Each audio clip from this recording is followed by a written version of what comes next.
अली साहब, ये इमरान खान साहब बार बार आर्मी चीफ को खत क्यों लिख रहे हैं? पहले 2 खत वो लिख चुके हैं, अब वो तीसरा खत, एक ओपन खत एक और लिखना चाहते हैं। क्या स्टैब्लिश करना चाहते हैं आप? इमरान खान उन पाकिस्तानियों में से हैं जिन्होंने पिछले 50 साल बल्कि 54 साल टू बी वेरी एग्जैक्ट इस मुल्क की सबसे टॉप लेवल पे खिदमत की है। आज जो लोग बड़े बड़े ओहदों पे हैं, चाहे कोई फौज में जनरल है, चाहे कोई ब्यूरोक्रेसी में 1.5 का सेक्रेटरी है, सेक्रेटरी इंटीरियर है, सेक्रेटरी डिफेंस है, या कोई सुप्रीम कोर्ट का चीफ जस्टिस या हाई कोर्ट का चीफ जस्टिस या जज है, या टॉप लॉयर है, टॉप इंजीनियर है, टॉप डॉक्टर है, ये लोग जब स्कूल में पढ़ते थे, बच्चे थे, 5th 6th में पढ़ते थे, तब से इमरान खान इस मुल्क की सर्विस कर रहा है। उसको ना समझाएं कि पाकिस्तान से मोहब्बत क्या होती है, उसको ना समझाएं कि सब जलाली परचम को कैसे ऊंचा रखना चाहिए। आप अभी रखेंगे, अभी आपके इम्तिहान आने हैं। 71 से उसने जब वो पहला मैच खेला था यूके में, यूनाइटेड किंगडम में, तब से उसने किया है, चाहे वो सियासत हो, चाहे खेल हो, चाहे एजुकेशन हो, चाहे पाकिस्तान की सलामती पे अपनी जान, अपनी हुकूमत कुर्बान करनी हो। क्या लड़ाई थी इमरान खान की बाइडेन एडमिनिस्ट्रेशन से? क्या इमरान खान से पहले मुशर्रफ साहब ने नहीं दिया था? ये थे ना अड्डे? क्या अयूब खान ने नहीं दिए थे? क्या जियाउल हक साहब के दौर में नहीं था? क्या जरदारी साहब और मियां साहब ने नहीं दिए? इमरान खान पहला पाकिस्तानी लीडर है जिसने ये कहा एब्सोल्युटली नॉट। उसकी कीमत चुकाई उसने, जंदान में पड़ा हुआ है। तो ये इस आदमी ने अगर एक लेटर लिख दिया है अपने मुल्क के चीफ जस्टिस को और अपने मुल्क के आर्मी चीफ को, जिसमें उन्होंने मसाइल की निशानदही की है, कोई हेल्प नहीं मांग रहा, कोई डील नहीं मांग रहा, वो कह रहा है कि ये हुआ है, ये मेरी तजवीज है कि ऐसे करें, वरना मसाइल मजीद बढ़ रहे हैं, मुल्क तबाही का शिकार हो रहा है। बतौर वजीर आजम पाकिस्तान, साबिक वजीर आजम और नेशनल हीरो के उन्होंने खत लिखा है। नहीं सर, देखिए, एक साइड पे आप ये खान पार्ट 2 कह रहे हैं और दूसरी साइड पे उनसे दरख्वास्त भी कर रहे हैं कि जी आप इंटरवेंशन करें और मामलात को सेटल करें। एक जगह पर रुके ना सर आप? नहीं चौधरी साहब, इंटरवेंशन की ना कोई बात हमने की है ना करेंगे, बल्कि मैं समझता हूं कि खान साहब ने अपने इनकार्सरेशन जो जेल में 550 दिन गुजरे हैं, मैंने खुद खान साहब से पूछा था, किसी और की नहीं बात कर रहा, मैं अपनी बात कर रहा हूं। तो पूछा खान साहब, 1971 से when you played your first test match, तब से आप पब्लिक लाइफ में हैं, लोगों के जुर्मट में हैं, लोगों के एक समंदर में आप रहे हैं, आप नेशनल हीरो हैं। जिंदगी में पहली बार आपको अकेले वक्त गुजारने का मौका मिला है। क्या सोचा, क्या लोगों के बारे में क्या राय कायम की, लोगों के असल चेहरे नजर आए? खान साहब ने मुस्कुरा के कहा कि हाँ, बहुत कुछ सीखा है, बहुत कुछ सोचा है, और उन्होंने ये भी कहा कि 2 बार कुरान भी पढ़ा है।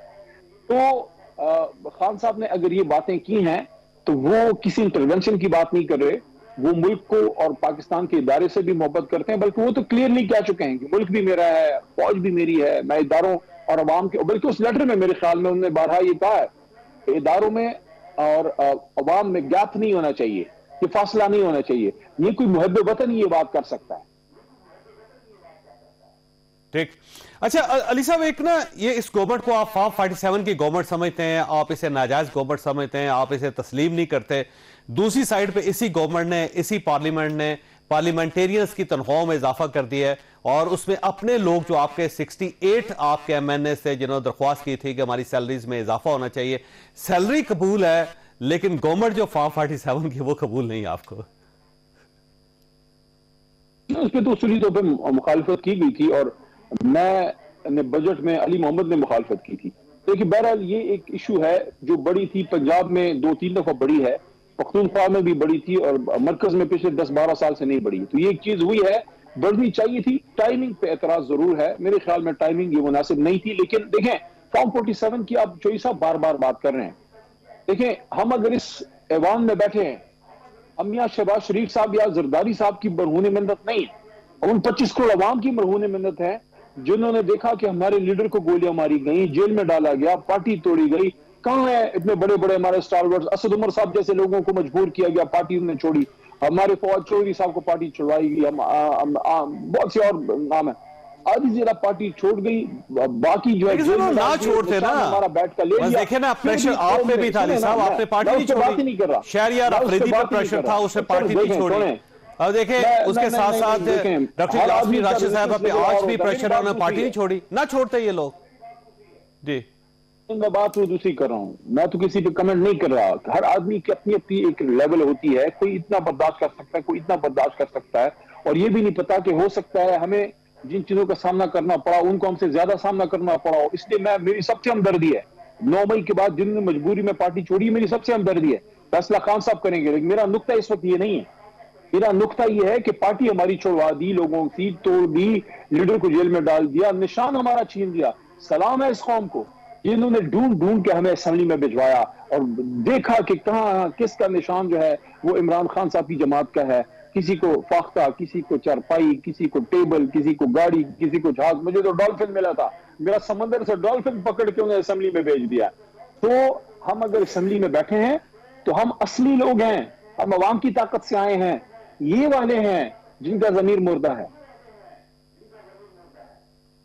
ठीक हो गया अली साहब। और पाकिस्तान तहरीक इंसाफ ने फैसला किया है कि आईएमएफ का जो वफ्द पाकिस्तान आया हुआ है उसके सामने एक डोजियर रखेंगे और उसमें बताएंगे कि जेलों के अंदर सूरत हाल क्या है और बानी पीटीआई के साथ क्या हो रहा है, अदल और इंसाफ जो है उसकी क्या सूरत हाल है पाकिस्तान के अंदर।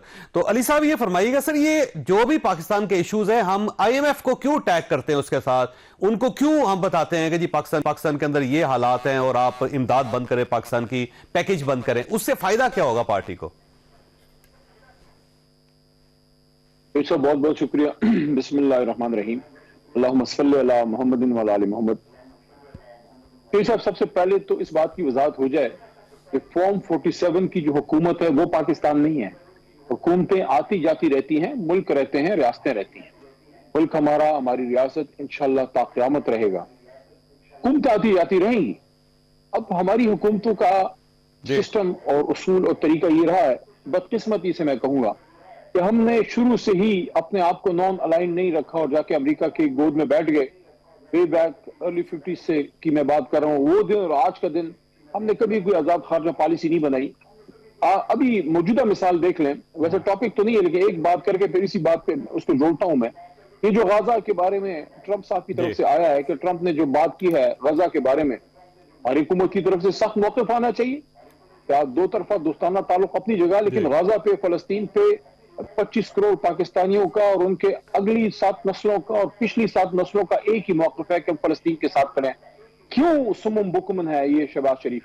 तो ये हुकूमतें आती जाती रहती हैं। अब अगर इस इशू पे हम अपनी हुकूमत पे तनकीद करें तो क्या ये पाकिस्तान पे तनकीद होगी? नहीं।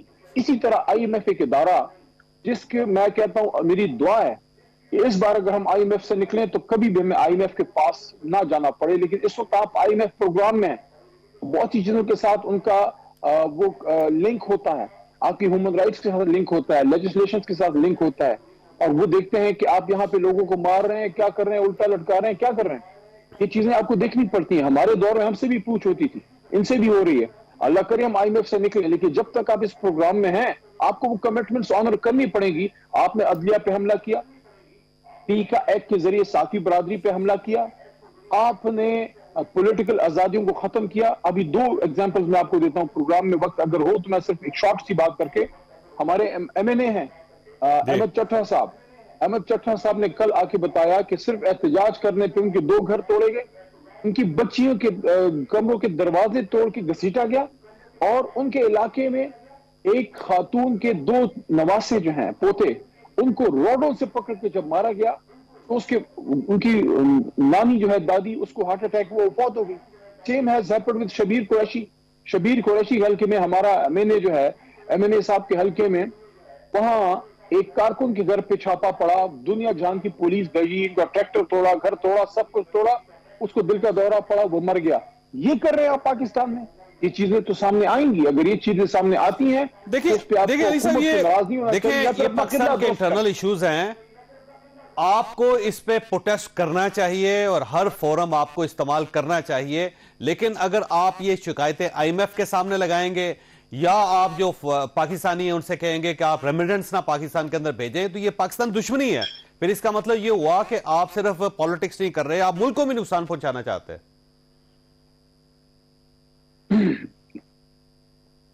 जावेद जोई साहब, देखिए मैं दोबारा अपनी वही बात दोहराऊंगा और रीइटरेट करूंगा कि शहबाज शरीफ, आसिफ अली जरदारी या मरियम नवाज या नवाज शरीफ ये पाकिस्तान नहीं है।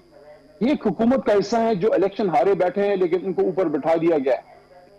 उन पे तनकीद पाकिस्तान पे तनकीद नहीं है, बल्कि सबसे बड़ा जुल्म यह है कि इन लोगों के हाथ पाकिस्तान को दे दिया जाए जनाब जावेद चौधरी साहब, क्योंकि हम जवान हुए हैं, हम छोटे से बच्चे थे जब हमने इनको देखा। उस जमाने में रेल चलती थी चौधरी साहब, स्टील मिल प्रॉफिट देता था चौधरी साहब, पीआईए चलती थी चौधरी साहब, उस जमाने में पाकिस्तान पोस्ट चलता था चौधरी साहब, इदारों में करप्शन कम थी चौधरी साहब, उसमें मेरिट की बात होती थी पूरे पूरे जिले में, बल्कि पूरे पूरे सूबे में आपको पता होता था कि फलाने जिले में फलाना अफसर करप्ट है। अब पूरे पूरे जिले में, पूरे पूरे सूबे में यह पता होता है कि फलाने जिले में उस तहसील के उस यूनियन काउंसिल में फलाना अफसर ईमानदार रह गया है। ये तोहफा है इन सियासी अशराफिया का, इनके हाथ में पाकिस्तान देके तो पाकिस्तान से ज्यादा इससे बड़ी दुश्मनी हो नहीं सकती कि जिन्होंने पाकिस्तान का दिवालिया निकाला है उनके हाथ में पाकिस्तान को दे दिया। हाँ, हमारे इंटरनल मसाइल हैं, लेकिन आप पाकिस्तान को आजाद करें,